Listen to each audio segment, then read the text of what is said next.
Good morning, students. So today we will start our next topic of chapter 2, that is conquest of Bengal. So when Siraj ud Dowlah became the Nawab of Bengal in 1756, he drove the English out of Calcutta. उन्होंने English को कैलकाता से बाहर कर दिया and for expanding fortification against the order. जो British थे वो अब फोर्टिफिकेशन कर रहे थे ऑर्डर्स के अगेंस्ट और मिस यूजिंग ट्रेडिंग राइट्स. तो उन्होंने क्या किया, नवाब ऑफ बंगाल ने ब्रिटिश को कैलकाता से बाहर निकाल दिया. सो ही सेंट हिज ट्रूप्स, उसने अपनी आर्मी भेजी and occupied the company factories इन कैलकाता. और जो ट्रूप्स ने जो कैलकाता में कंपनी थी उनको क्या कर दिया, ऑक्यूपाई कर लिया. सो ब्रिटिश ऑफिशियल जो थे वो अलार्म्ड हो गए इस डेवलपमेंट से और उन्होंने क्या डिसाइड किया, उन्होंने किया कि सिराज उद दौला को डिस्पोज कर दिया जाए और उसकी जगह पर क्या एक नवाब रखा जाए, पपेट नवाब, मतलब एक एज अ उनके अकॉर्डिंग वर्क करने वाला नवाब रखा जाए. So under Robert Clive leadership के अंडर कंपनी ने क्या कर लिया, अपनी दोबारा से पोजीशन क्या कर ली, बंगाल में दोबारा से पोजीशन हासिल कर ली and this led to the framed battle of Plassey. और जो यहाँ से जो बैटल ऑफ प्लासी शुरू हुई वो यहीं से शुरू हुई. So Robert Clive was a clever man. He bribed some important member of Siraj court. उन्होंने क्या किया कि लालच दे दिया सिराज कोर्ट के कुछ मेंबर्स को, including his commander in chief Mir Zafar. Mir Zafar को भी उन्होंने क्या ब्राइब कर दिया. ऑन 23 जून 1757 जो आर्मीज थी सिराज उद दौला की और जो ईस्ट इंडिया कंपनी की थी वो सभी कहाँ मिली, प्लासी के अंदर मिली. मीर जफर जो था और उसके जो लॉयल सोल्जर्स थे वो नवाब आर्मी में उन्होंने पार्ट नहीं लिया, इस बैटल के अंदर उन्होंने पार्ट नहीं लिया. जो सिराज उद दौला था उसको हरा दिया गया और बाद में इम्प्रिजन्ड का मतलब जेल में डाल दिया गया. सो बाद में उसको किल कर दिया गया और जो मीर जफर जो था ब्रिटिश का अनडिस्प्यूटेड राइट्स मिल गए टू ट्रेड विदाउट टैक्सेस. सो बाद में मीर जफर ने ब्रिटिश को ट्रेड करने के लिए क्या दे दिए, राइट्स दे दिए. He paid huge sum as a war compensation to the company. और बाद में उसने बहुत सारे क्या किया, सम ऑफ मनी पे की कंपनी को. सो बैटल ऑफ प्लासी जो थी वो बहुत ही इम्पॉर्टेंट लैंडमार्क थी हिस्ट्री का इंडिया के अंदर.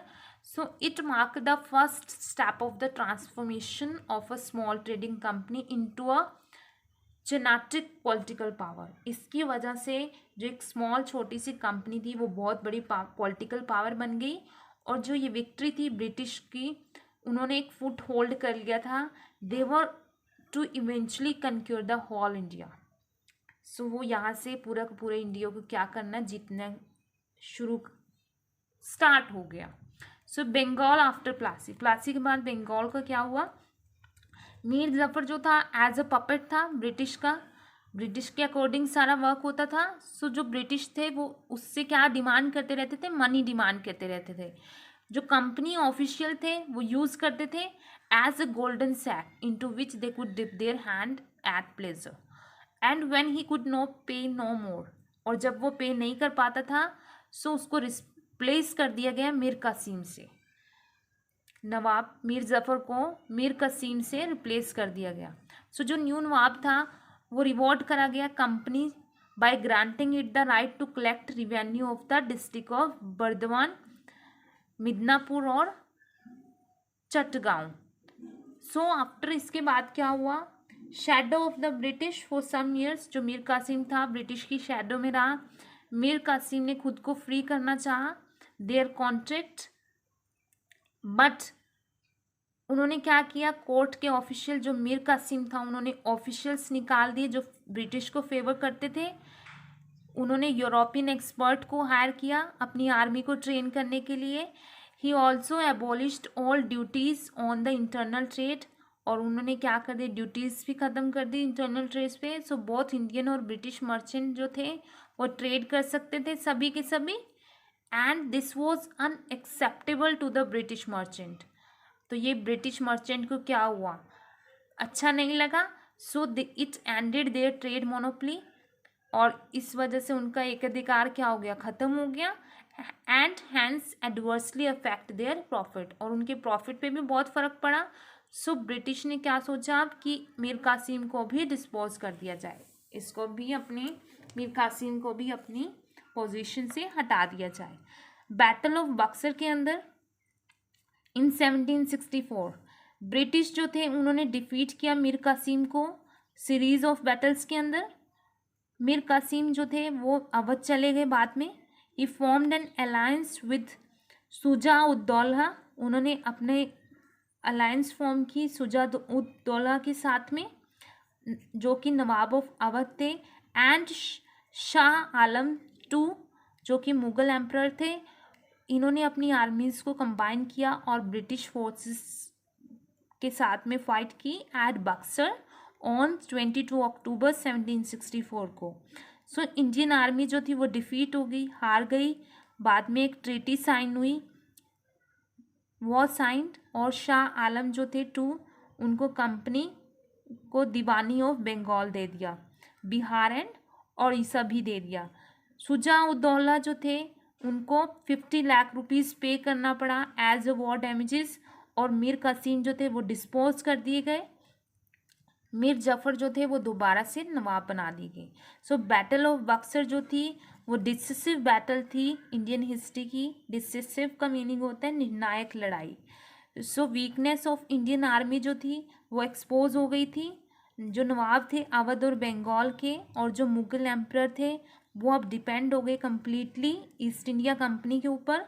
सो जो टोटल फाइनेंशियल कंट्रोल था of the rich eastern province, जो बड़े बड़े रिच एरियाज थे जो, उन सभी का कंट्रोल किसका हो गया, ब्रिटिश ने उन सभी एरियाज़ के ऊपर अपना कंट्रोल कर लिया। बंगाल आफ्टर बक्सर क्या हुआ, after victorious at Plassey and Buxar. अब जो ईस्ट इंडिया कंपनी की जितनी भी लड़ाइयाँ जीती थी प्लासी और बक्सर की, सो ईस्ट इंडिया कंपनी जो थी अब रियल रूलर बन गई थी बंगाल की, और जो मिलिट्री थी जो वर्क करती थी अंडर, पूरी की पूरी मिलिट्री जो थी वो ब्रिटिश वालों के कंट्रोल में आ गई थी। सो जो ऑफिशियल थे कंपनी के, स्मॉल अमाउंट ऑफ रिवेन्यू जो था वो नवाब को जाता था टू रन द एडमिनिस्ट्रेशन। थोड़ी सी इनकम दी जाती थी नवाब को कि वो एडमिनिस्ट्रेशन को रन कर सके। सो ब्रिटिश वालों के पास पूरी की पूरी पावर थी और इनकम थी, पर कोई रिस्पॉन्सिबिलिटी नहीं थी। बट दूसरे तरफ ऑन द अदर हैंड नवाब के पास में बहुत सारी रिस्पॉन्सिबिलिटीज़ थी, पर कोई पावर नहीं थी, कोई स्टेबल सोर्स नहीं था इनकम का। सो जो ये यूनिक अरेंजमेंट था इसको बोलते थे ड्यूल और डबल गवर्नमेंट। सो पीपल जो थे बंगाल के वो सफ़र करना शुरू हो गए इस सिस्टम के अंदर।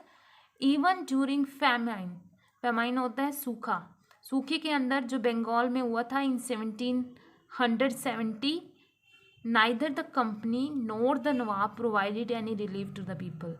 लोगों को कुछ भी नहीं दिया गया, कोई भी रिलीफ फंड नहीं दिया गया। सो जो ड्यूल सिस्टम था गवर्नेंस का इन बंगाल वो एंड हुआ इन 1772 के अंदर, और बाद में बंगाल जो था वो पूरा का पूरा डायरेक्ट कंट्रोल में आ गया कंपनी के।